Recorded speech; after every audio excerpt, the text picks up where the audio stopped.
Teman Kelana, kali ini saya akan bercerita tentang satu urban legend.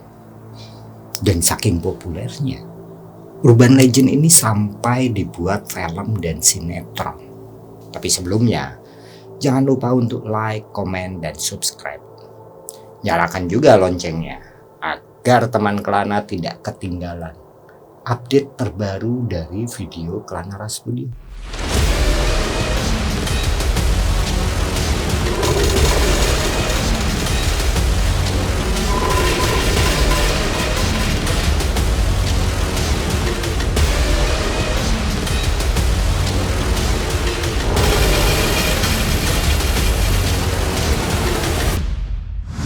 Pernah mendengar nama Siti Ariyah atau Maryam? Karena cerita ini berawal dari ketika dia berusia 16 tahun, tepatnya tahun 1817. Ya, kalian tidak salah dengar. 1817.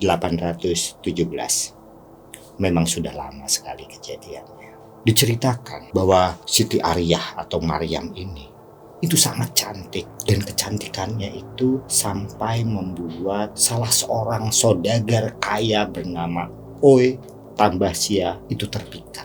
Sampai sini, apakah ada di antara teman Kelana yang bisa menduga saya akan bercerita tentang apa? Oke, kita lanjut ceritanya. Oi Tambahsia ini ingin menjadikan Siti Ariyah atau Maryam ini sebagai selirnya, karena memang Siti Ariyah itu sangat cantik. Namun Siti Ariyah menolak karena memang Oi Tambahsia ini terkenal playboy yang sudah memiliki istri dan beberapa orang selir. Siapa yang mau dijadiin selir?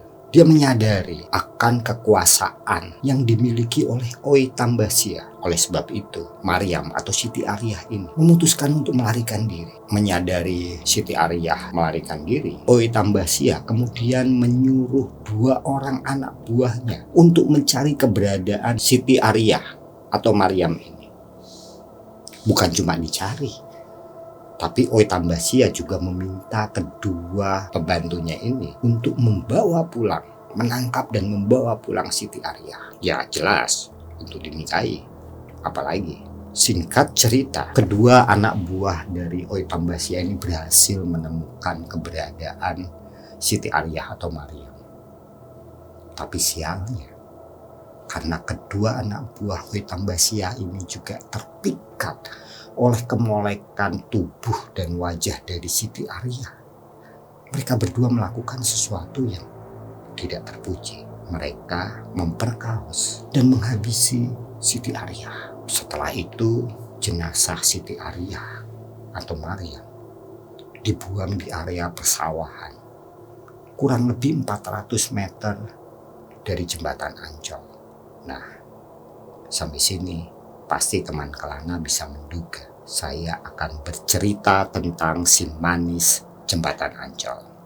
Tapi nanti dulu, saya tidak bercerita tentang si manis jembatan Ancol. Tapi saya bercerita tentang sosok atau tokoh di balik peristiwa tersebut. Dan tokoh tersebut saat ini menjadi salah satu sosok yang bergentayangan di sekitar jembatan Ancol. Menarik kan? Dari thread Kelana Ras Studio di X atau di Twitter diceritakan bahwa sebenarnya banyak kasus kecelakaan yang terjadi di sekitar jembatan Ancol itu bukan karena gangguan si manis jembatan Ancol, tapi karena gangguan sosok ini.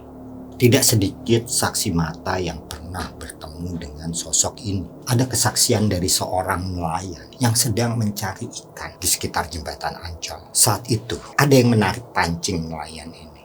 Awalnya si nelayan berpikir bahwa dia mendapatkan ikan, tapi ketika tali pancing ditarik semakin dekat, nelayan itu yakin kalau yang dia tangkap itu bukan ikan, tapi sosok yang menyerupai manusia. Dan ketika dekat, sosok itu kemudian kepalanya menyembul, kepalanya botak, dengan mata melotot memandang si nelayan itu, memandang dengan tajam, dan kemudian hilang begitu saja. Lalu ada lagi kesaksian dari seorang sopir truk. Sopir truk tersebut mengklaim bahwa dia melihat sosok seperti manusia berkepala botak menyeberang jalan sembari memandang ke arahnya dengan tajam dan tersenyum.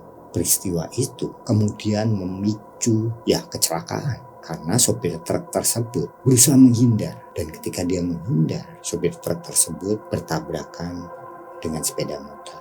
Kemudian ada juga kesaksian dari tukang becak. Tukang becak tersebut mengklaim dia mendapat penumpang seorang wanita berkerudung merah. Wanita tersebut meminta untuk diantarkan ke daerah di sekitar jembatan Ancol. Di tengah perjalanan, tukang becak merasakan kayuhannya itu semakin berat, seolah-olah penumpangnya bertambah. Dan ketika tukang becak itu menunduk untuk melihat penumpangnya, tiba-tiba wanita tersebut menoleh ke belakang. Dan ketika menoleh ke belakang, kerudungnya jatuh. Dan yang dilihat oleh tukang becak itu adalah sosok pria berkepala botak dengan wajah hancur, dengan mata melotot memandang dia. Kami juga sempat mencari tahu dari warga di sekitar jembatan Ancol. Ada beberapa warga yang mengklaim pernah bertemu dengan sosok setan botak ini. Mari kita dengarkan kesaksian mereka. Ya, dulu saya pernah tuh ya dapat customer cewek larinya ke arah Ancol. Ya saya jemput dong kan, karena penglaris lah kan, baru keluar gitu lagi sepi. Pas nyampe sono udah dia cewek tuh ditanya diem aja gitu. Terus kita jalan, saya tanya-tanya dia diem, tapi agak gimana gitu, rasanya beda gitu. Bawa motornya juga agak berat gitu. Pas nyampe Ancol, daerah mana itu, pas jembatan dia turun. Pas turun dia ngasih uang, bayar gitu kan, segini. Pas ditakut jadi daun. Terus pas mau nanya orangnya udah nggak ada. Tapi nggak lama kedengeran tuh suara ketawa cewek gitu, kayak ngeledek gua gitu. Gue jadi merinding gitu kan, gue takut. Pas gitu ya udahlah gue cabut aja daripada gue kenapa-napa. Lagian sepi, udah lumayan malam sih, udah jam 10 lebih gitu. Ya udah gitu. Ya mungkin siapa tanya-tanya di situ emang ada. Yang ini konon ceritanya dulu itu ada Simanis jembatan Ancol gitu. Apa yang dialami oleh Bapak Ojol ini itu sama persis seperti yang dialami oleh tukang becak yang ditulis di Turet Kelanara di Ek. Yang Bapak itu tidak sadar adalah sebenarnya penumpangnya itu bukan wanita, tapi dia adalah sosok setan botak. Seperti yang dialami oleh Bapak tukang becak. Awalnya memang perempuan, tapi kemudian dia berubah wujud menjadi setan botak. Karena setan botak ini bisa berubah wujud menjadi wanita atau wanita tua. Kalau Simanis itu di zaman dulu Ancol ini masih hutan, di zaman kerajaan. Nah jadi bapaknya kerja bangunan. Ya kerja bangunan. Nah pas siang hari dia nganterin nasi buat bapaknya. Pas pulangnya dihadang sama 4 pemuda. Akhirnya diperkosa, dibunuh, dibuang di kali itu, di jembatan itu.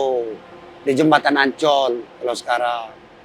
Nah akhirnya sampai sekarang masih beredar, masih beredar luas. Kali ini masih bening. Dulunya di zaman kerajaan. Sama-sama zaman kerajaan ya, Pak? Iya, betul. Jadi masih bening, tempatnya masyarakat tuh mandi. Karena zaman dulu kan belum masuk PAM tuh. Nah, jadi dia itu mandi, pas dia nyelam itu langsung hilang. Dicari itu satu kampung sampai sekarang nggak ketemu. Posisinya pas di depan sini nih, Bang, di depan jembatan Ancol Timur. Jadi kalau pengetahuan dengan pengalaman pribadi saya, nah waktu sebenarnya kalau mau ketemu Simanis, belum tahu namanya pacaran. Ya. Ibarat kata masih perjaka. Iya, masih perjaka. Jadi bagi dia tuh masih bau nangka. Bau nangka gitu. Okay. Udah kita tidur aja. Tidur, jangan pakai baca-baca mantra. Ya, cukup kita mau ketemu sama Simanis, kita tidur nanti datang. Jadi saya disuruh sama abang-abangan. Jadi disuruh pakai hanya manggil nama. Jadi namanya Siti Meriam. Tolong datang sekarang, saya mau ketemu sama kamu. Saya mau minta nomor. Udah langsung tidur. Benar datang bang. Jadi datangnya itu setengah sadar, setengah tidur saya. Jadi dia tuh datang pakai gaun merah, selutut, rambutnya panjang. Cantiknya luar biasa. Boleh kita tes, atau abang bawa nih, asal dia belum tahu pacaran lah. Ibaratnya masih SMP lah itu. Saya masih SMP itu dibawa abang-abang. Kalau hanya sekedar suara, dia nggak tahu dia tahu bukan ya. Jadi ini dulu kesepi nih.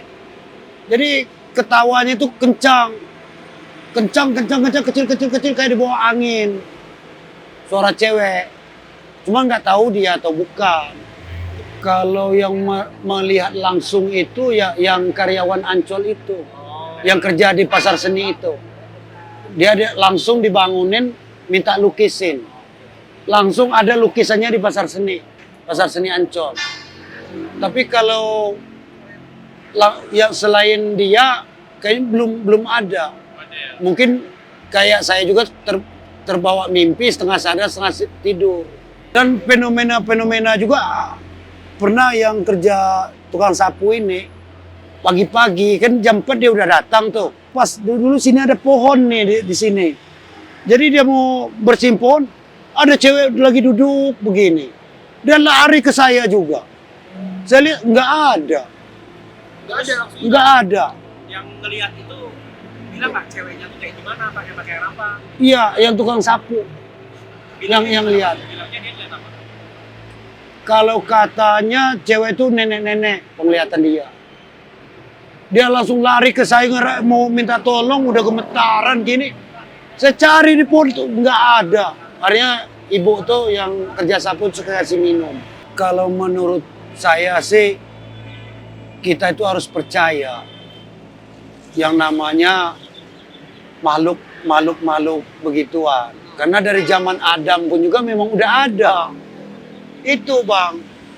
Jadi kita juga harus percaya yang namanya makhluk halus, namanya cerita-cerita begituan. Apa yang dialami oleh bapak penjual minuman ini tentang sosok wanita berbaju merah, atau apa yang ditemui oleh tukang sapu, sosok wanita tua, sebenarnya itu adalah sosok setan botak yang menyerupai wanita bergaun merah atau menyerupai nenek-nenek. Gimana menurut teman Kelana? Yang menjadi pertanyaan selanjutnya adalah siapa sebenarnya setan botak tersebut? Berdasarkan cerita turun-temurun, sosok tersebut sebenarnya adalah arwah dari Oi Tambasia. Arwah Oi Tambasia itu gentayangan di sekitar jembatan Ancol. Sebenarnya ketika mendengar kabar kematian Siti Ariyah atau Maria, Oi Tambasia ini sangat terpukul. Ternyata Oi Tambasia ini sangat mencintai Siti Ariyah atau Maria. Dalam keterputusasaan karena kesedihan yang tak terhingga, Oi Tambasia itu memutuskan untuk mengakhiri hidupnya dengan selendang merah milik Siti Ariyah atau Maria. Dan Oi Tambasia mengakhiri hidupnya di jembatan Ancol. Dan bahkan setelah kematiannya, arwah dari Oi Tambasia ini masih bergentayangan untuk mencari keberadaan Siti Ariyah atau keberadaan Maria. Ternyata kematian tidak membuat Oi Tambasia bisa bertemu dengan Siti Ariyah di alam lain. Cinta memang menakutkan. Pernah membaca karya Shakespeare, Romeo dan Juliet, tentang kisah cinta yang berakhir tragis. Dan sejarah juga mencatat ribuan kematian karena cinta. Pertempuran antara Julius Caesar dan Agustus itu terjadi karena cinta juga. Oke, tetap di Kelana Studio dalam podcast Bau Tanah bersama saya, Cendol.